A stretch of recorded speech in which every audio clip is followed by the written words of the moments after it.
दोस्तों नमस्कार। मैं हेमंत कृष्ण द संकेत लाइव में आप सभी का स्वागत है।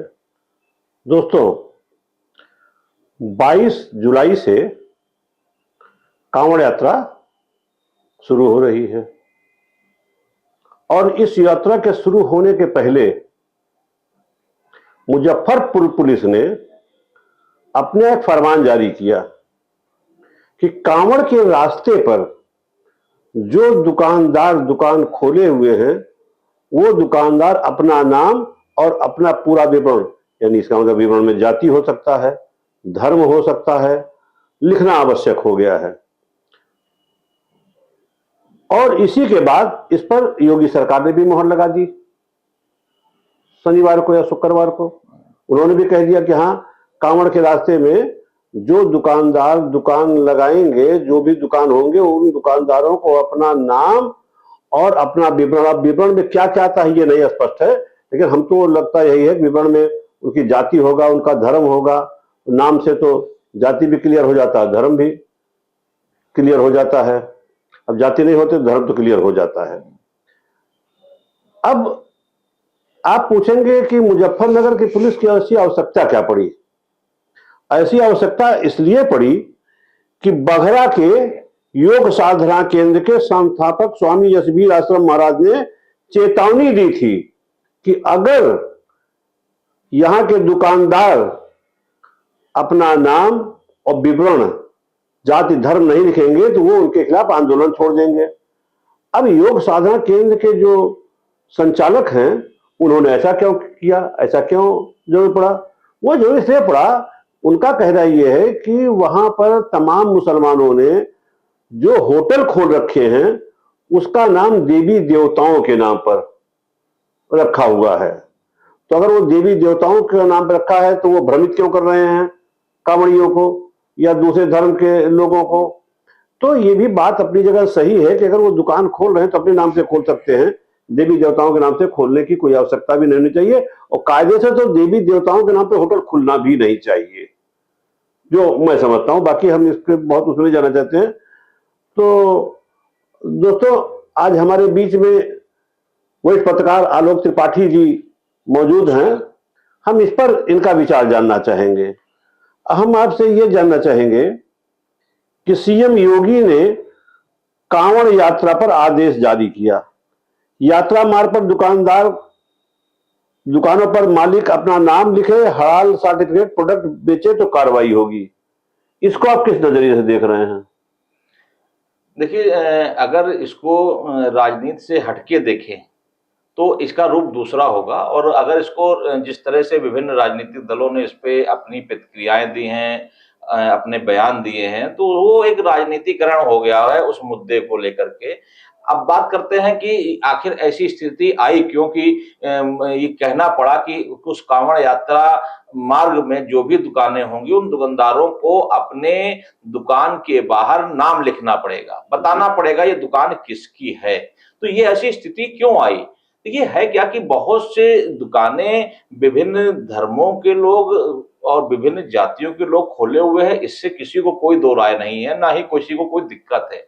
लेकिन किसी को आप भ्रमित करके आप अपना दुकान का सामान उसको दे दें, या किसी में भ्रम की स्थिति रहे कि हमने जहां खाना खाया क्या वहां वेज था या नॉन वेज था, ये बड़ा सवाल है। तो ये जो स्थिति आई कि हमको दुकानों पे नाम लिखना पड़ेगा, ये इसका पीछे मकसद यही है। क्योंकि जिस तरह से राजनीतिक दल इसको लेकर के हवा बना रहे हैं, माहौल बना रहे हैं, एक पूरे प्रदेश में एक नई बहस छेड़ दी गई है कि अब जातियों को लेकर के ये इस तरह का प्रयास हो रहा है। मुझे लगता है कि ये गलत दिशा में ये लोग मोड़ रहे हैं। क्योंकि सरकार ने ये नहीं कहा है कि सिर्फ कांवड़ यात्रा मार्ग में जो मुस्लिम है उनको ही अपनी दुकान पे नाम लिखना होगा, या उन्होंने ये नहीं कहा है कि उस यात्रा मार्ग में हिंदुओं को अपनी दुकान पे नाम लिखना होगा, या सिख को लिखना होगा, या ईसाई को लिखना होता। उन्होंने कहा सबको लिखना है। तो जब सबको लिखना है तो किसी एक वर्ग को ये दिक्कत क्यों?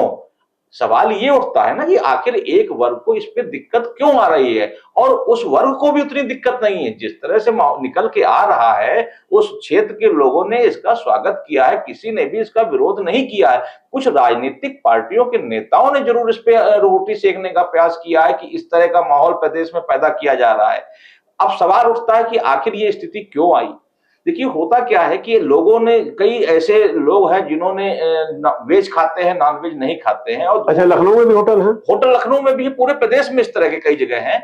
और खासकर जहां धार्मिक मंदिर है, मंदिर का मामला हो या अन्य जो धार्मिक स्थल हो, तो वहां पे अगर लोग जाते हैं तो वो सोचते हैं कि मैं नॉनवेज नहीं खाऊंगा, मैं शुद्ध के साथ में शाकाहारी व्यंजन का सेवन करूंगा, और उसके बाद चूंकि हमको दर्शन करना है। अब अगर वो कहीं ऐसी जगह ऊपर दुकान पे नाम लिखा है ओम नमो नारायण भोजनालय, तो उनको लगा कि ये दुकान तो ठीक है, यहाँ तो शुद्ध शाकाहारी मिलेगा, पता चला बाद में कि वहां नॉनवेज भी मिल रहा है, तो उनको लगता कि मेरा धर्म भ्रष्ट हो गया। तो इससे बचने के लिए लोगों का कहना था कि कम से कम हम जब कांवड़ लेके यात्रा कर रहे हैं तो हम भोजन या जो भी जलपान करेंगे, कम से कम एक शुद्धता तो रहे, हमको पता तो हो कि हम कहाँ खा रहे हैं, किस क्या खा रहे हैं। तो ये मुझे लगता है कि इसमें किसी को दिक्कत भी नहीं आनी चाहिए। ये दिक्कत तो बसपा सुप्रीमो मायावती को हो गया है। उन्होंने योगी सरकार के फैसले को असंवैधानिक बताया है और कहा धर्म विशेष का आर्थिक बायकॉट करने की कोशिश की जा रही है।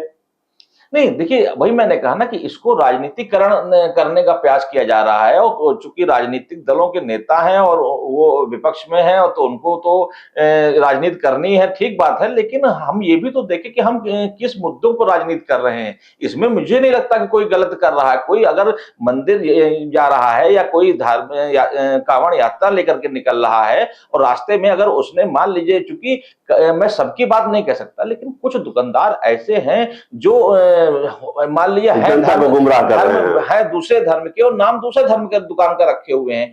ऐसे लोगों से सचेत होने के लिए ये अभियान कहा गया है, चलाने के लिए, कि उस मार्ग में जितनी भी दुकानें हैं, मैं फिर कह रहा हूं कि सरकार ने ये कहीं नहीं कहा है कि वर्ग विशेष को सिर्फ लिखना है, अन्य लोगों को नहीं लिखना है, सबको लिखना है। किसी भी धर्म का व्यक्ति होगा, जिसकी भी उस रोड पे दुकान होगी, उसको अपनी वहां पे नाम लिख करके ये बताना होगा कि ये दुकान किसकी है, जिससे उस यात्रा मार्ग में निकलने वाले लोग स्वेच्छा से, ये लोगों की स्वतंत्रता का है कि हम कौन सा सामान किस दुकान से लेंगे, ये इसमें आप किसी को बाध्य नहीं कर सकते। तो मुझे लगता है कि सरकार के इस निर्णय से किसी को समस्या नहीं होनी चाहिए। राजनीतिकरण है, राजनीति में लोग एक दूसरे के ऊपर इस तरह के आरोप लगाते रहेंगे, ठीक बात है, लेकिन कुल मिलाकर के अगर देखें तो ये एक धर्म विशेष का मामला है, पूजा पाठ का मामला है, और उसमें इस तरह की राजनीति नहीं करनी चाहिए। देखिए, वाराणसी भोले की नगरी है और वहां से कांग्रेस नेता अजय राय आते हैं,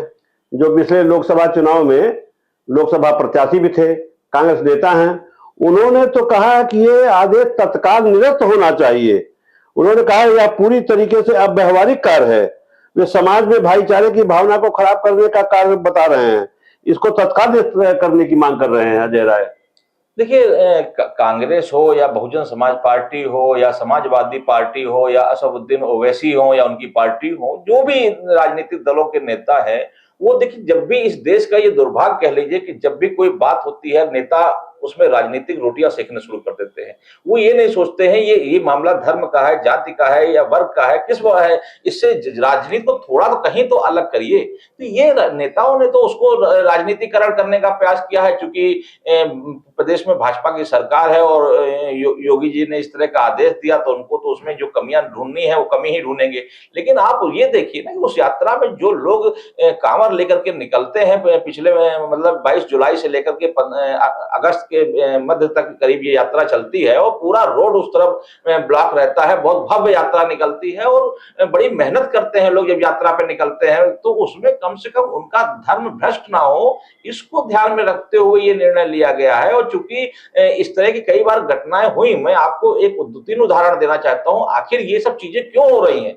आप देखिए एक मामला आया था लखनऊ में जिसमें एक सैलून में देखिए आया था कि वो मसाज कर रहे थे और मसाज के बाद उन्होंने थूक निकाल करके उसको मसाज किया, हालांकि वो बाद में जेल गया। तो ये एक मामला आया। उसके अलावा एक जो रोटी पर थूकने का मामला आया। इस तरह के कई एक बेकरी का मामला आया जिसमें वो जो है जूठा कर रहे हैं ब्रेड को। तो ये इस तरह के जो मामले आ रहे हैं ये समाज में कहीं ना कहीं वैमनस्यता पैदा कर रहे हैं। दो धर्मों के बीच में जो एक एकता थी, जो एक आपसी भाईचारा था, उसको कहीं ना कहीं तोड़ने का प्रयास कर रहे हैं। और उस आग में घी का डालने का काम ये विभिन्न राजनीतिक दलों के नेता कर रहे हैं, जो सिर्फ अपनी राजनीतिक लाभ के लिए रोटियां सेकने का प्रयास कर रहे हैं और इस तरह के जो मामले हैं उसमें बढ़ चढ़ कर बयान दे रहे हैं।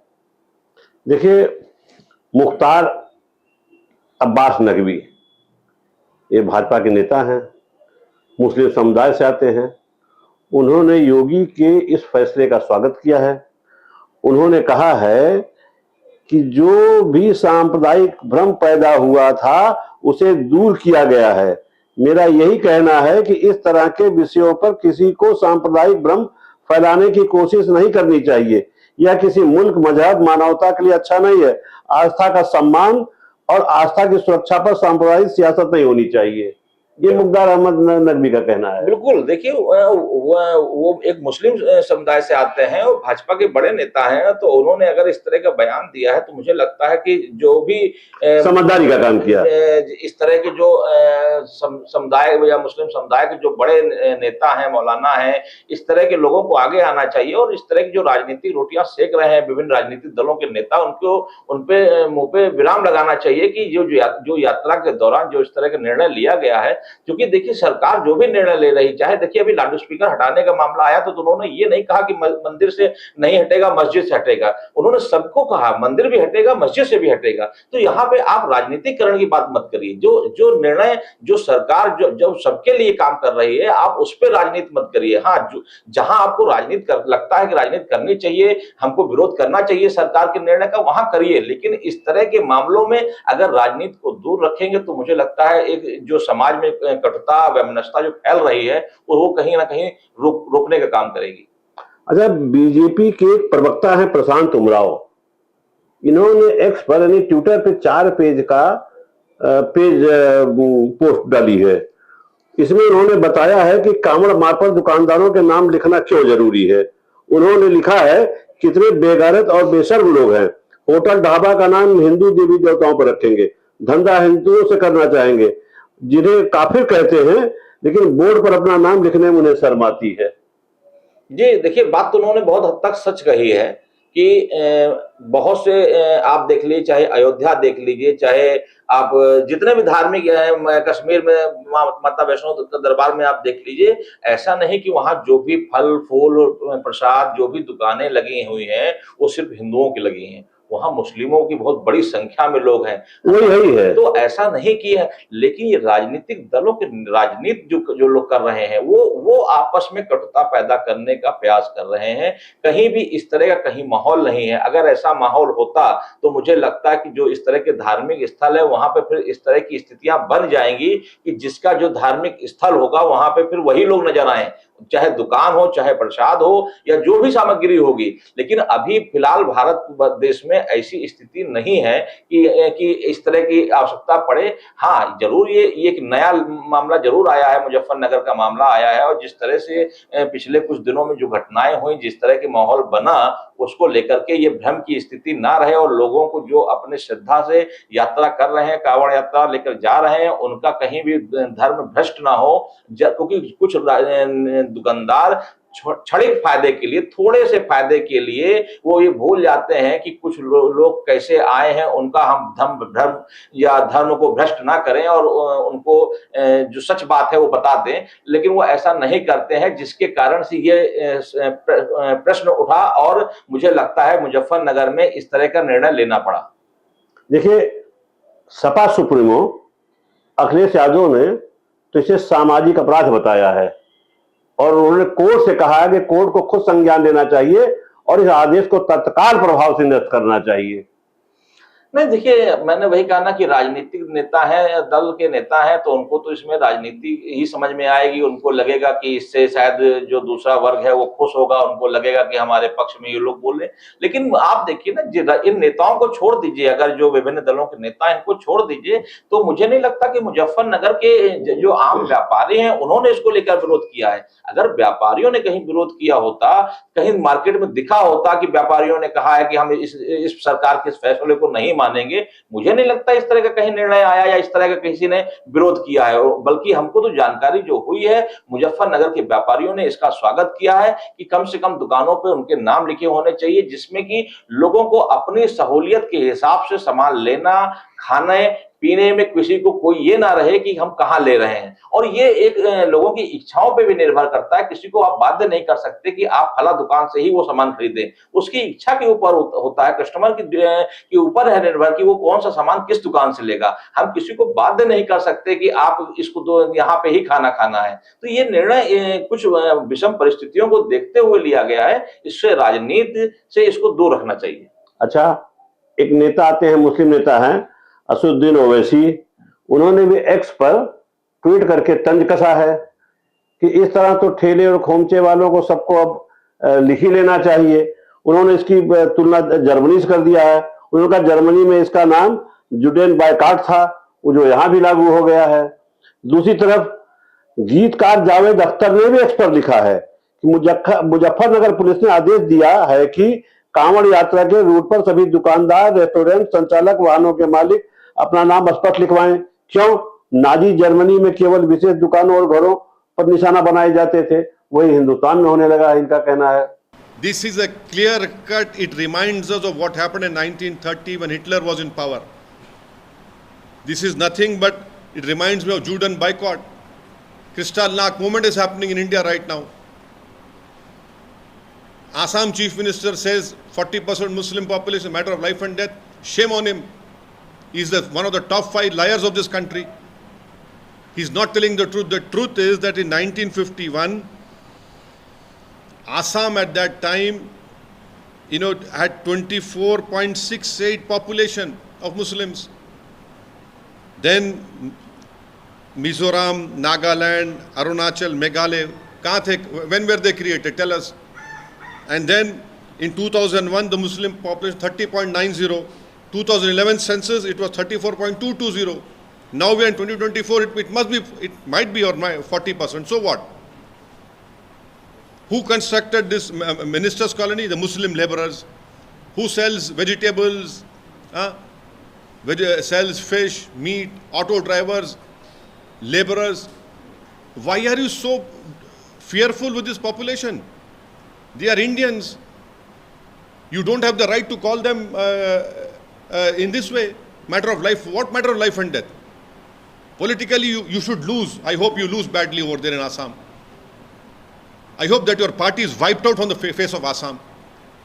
But you have no right whatsoever to target 40% of Muslim Assam. What is the message you are sending to the whole country?